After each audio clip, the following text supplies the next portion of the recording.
রমজান মুসলমানের জন্য সংযমের অনুশীলন, তাকওয়া অর্জনের প্রশিক্ষণ এবং আত্মসমালোচনার এক অনন্য সময়। মানবতার শ্রেষ্ঠ আদর্শ মুহাম্মদ সাল্লাল্লাহু আলাইহি ওয়াসাল্লাম রমজানকে গ্রহণ করতেন বিশেষ প্রস্তুতি ও আন্তরিকতার সঙ্গে। নবীজি সাল্লাল্লাহু আলাইহি ওয়াসাল্লামের জীবনে রমজানের গুরুত্ব নিয়ে বিস্তারিত জানাচ্ছেন শেখ তাসফিয়া করিম। মহান আল্লাহ তাআলা পবিত্র কোরআনে ঘোষণা করেছেন, হে ঈমানদারগণ, তোমাদের উপর রোজা ফরজ করা হলো যাতে তোমরা তাকওয়া অর্জন করতে পারো।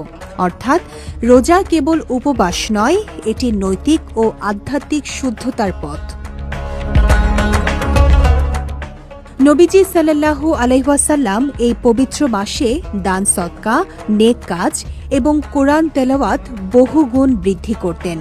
হযরত ইবনে আব্বাস রাদিয়াল্লাহু তাআলা আনহু বলেন, রাসূলুল্লাহ সাল্লাল্লাহু আলাইহি ওয়াসাল্লাম সবসময়ই দানশীল ছিলেন, কিন্তু রমজান মাসে তার দানশীলতা ছিল প্রবাহিত বাতাসের চেয়েও বেশি।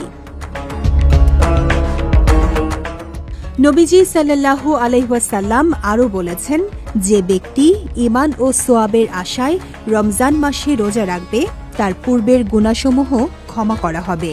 এই বার্তা রমজানকে করে তোলে আত্মশুদ্ধি ও নতুন সূচনার মাস। রমজানের আরেকটি অসাধারণ মহিমান্বিত বিষয় হল লাইলাতুল কদর বা শবে কদর। কোরআনে আল্লাহ তাআলা এই রাত সম্পর্কে বলেছেন, শবে কদর 1000 মাসের চেয়েও উত্তম।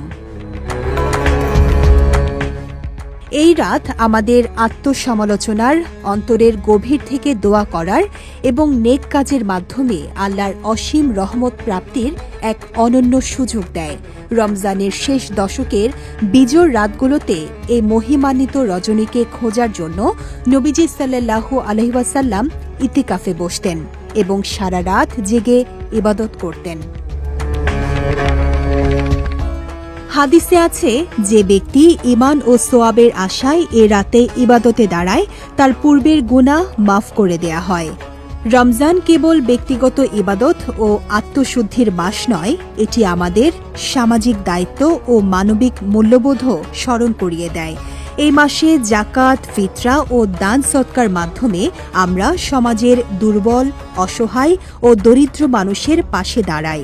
নবীজি সাল্লাল্লাহু আলাইহি ওয়াসাল্লাম বলেছেন, সদকা বা দান মানুষের পাপকে এমনভাবে নিভিয়ে দেয় যেমন পানি আগুন নিভিয়ে দেয়।